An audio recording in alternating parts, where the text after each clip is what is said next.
April 21st, 1942. Malta. The heat shimmers off the runway at Hal Far Airfield as Flight Lieutenant Denis Barnham forces his crippled Spitfire down without landing gear. Metal screams against concrete. Smoke trails from the port wing.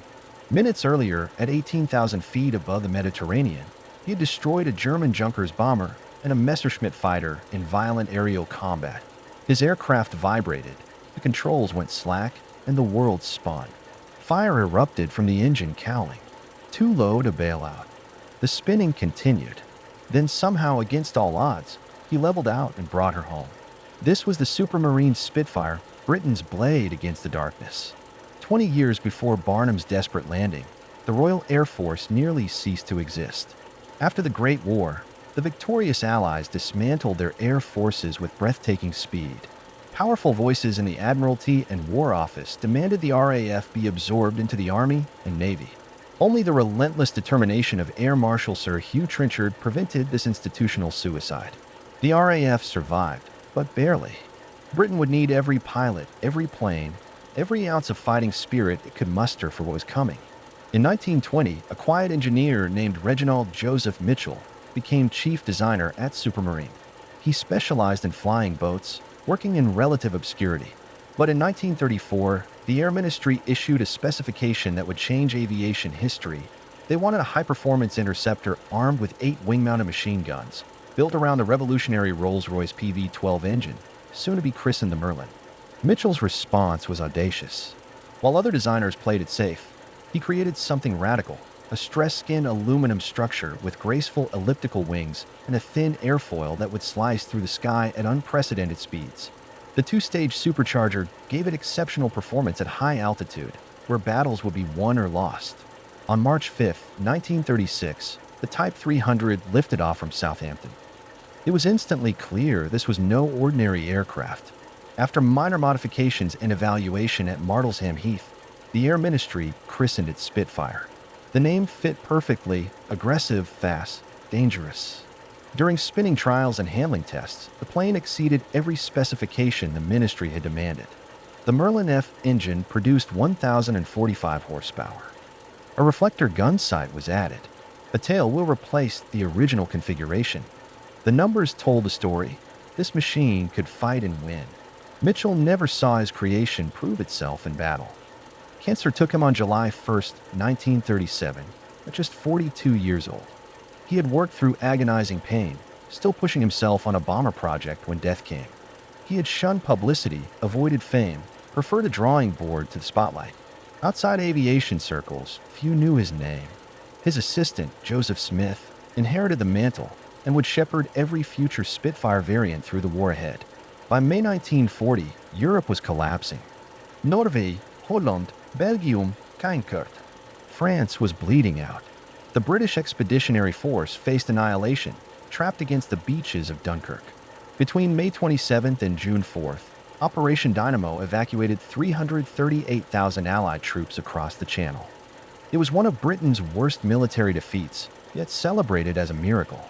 The RAF flew 4,822 sorties over Dunkirk, fighting the Luftwaffe away from the beaches before the bombs could fall. When Spitfire squadrons joined the battle, the evacuations vastly improved. The Luftwaffe suffered its first real setback. They had bled, and they had learned the British would not break easily. July 1940 brought the Battle of Britain.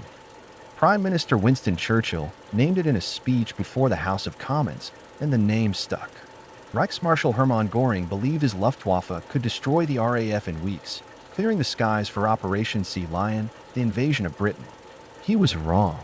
The British possessed 3 critical advantages. They were fighting for their homeland, they had the chain-home radar warning system providing advance notice of German raids, and German fighters were hampered by a 410-mile operational limit that gave them mere minutes over target. Göring initially targeted British airfields, attempting to destroy fighter squadrons on the ground. Then, in a fatal miscalculation, he switched to bombing cities. British morale held. More importantly, the reprieve allowed Lord Beaverbrook to organize a massive repair program. Accident officers raced to crash sites. Civilian repair units, converted motor car companies, worked around the clock. Battle-damaged Spitfires and Hurricanes returned to service within days. In August 1940, British factories produced fighters in record numbers.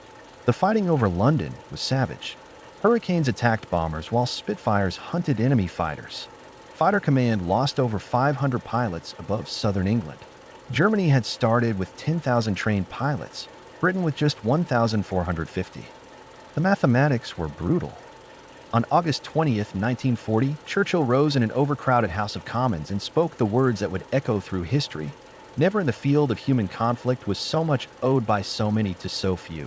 Denis Barnham's experience over Malta illustrated the Spitfire pilot's reality. No wingmen, outnumbered. The best defense was aggression. Turn directly into attacking fighters, increase deflection, make their shots impossible. Turning away meant death. Barnham survived by instinct and nerve, tallying 5 confirmed kills before war's end. His damaged Spitfire VC had held together just long enough. But the war was changing. In early 1941, Fighter Command went on the offensive with rodeo operations into France. Then came reports of a new Messerschmitt, the Bf-109F. The RAF rushed the Spitfire MKV into service with a strengthened airframe and Merlin 45 engine. It could fight the 109F on equal terms. But in September 1941, pilots reported something worse, a radial engine fighter they'd never seen before. The Focke-Wulf FW-190. Fast, agile, deadly. Pilots called it the Butcher Bird. The Spitfire needed to evolve again. Joseph Smith and his team worked frantically. They increased fuel capacity for longer-range missions. They removed guns and equipment from photo reconnaissance variants, adding cameras and extra fuel tanks, 114 gallons total. These unarmed Spitfire IBs flew clandestine missions deep over Germany, dodging fighters and flak, their only defense being speed and altitude. The condensation trails gave them away, white signatures painted across the sky. Many pilots never returned. When Germany unleashed the V-1 buzz bomb in 1943, Spitfires hunted the launching sites and chased the missiles themselves. The 1-ton warhead made them lethal. Even modified Spitfires struggled to catch them until the Griffin engine arrived, dramatically increasing performance. But the real solution came from Allied armies, overrunning the launch sites during the advance through France. The Spitfire's war extended far beyond Britain's shores. Churchill approved sending 187 Spitfire MKVBs to Russia in October 1942. They flew reconnaissance against German shipping, then joined the Soviet counterattack at Stalingrad that destroyed the German Sixth Army. In Burma, 6 Spitfire squadrons helped achieve air superiority over the Western Front, blocking Japanese advances into China and India.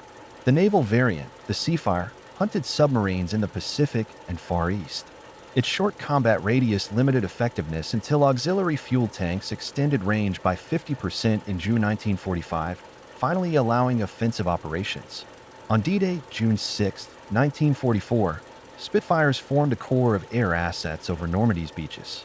62 attacked railroads and supporting facilities on May 28. As Allied forces pushed inland, airstrips were constructed on French soil, allowing buildup of Spitfire squadrons supporting the invasion.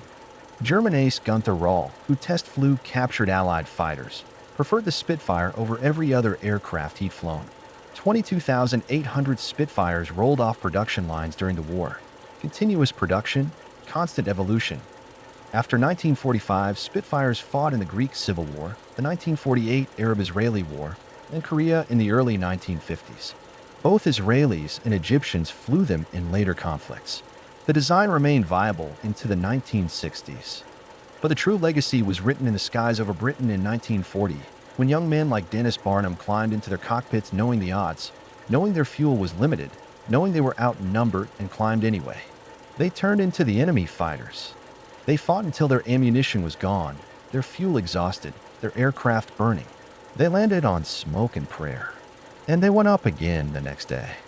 The Spitfire didn't just defend Britain. It held the line when the outcome of the entire war remained uncertain. Mitchell's elliptical wings, Smith's evolutionary improvements, Beaverbrook's repair programs, and the pilot's unflinching courage combined into something greater than the sum of its parts. The Spitfire became the sword that kept the darkness at bay until the rest of the free world could mobilize, arm, and join the fight.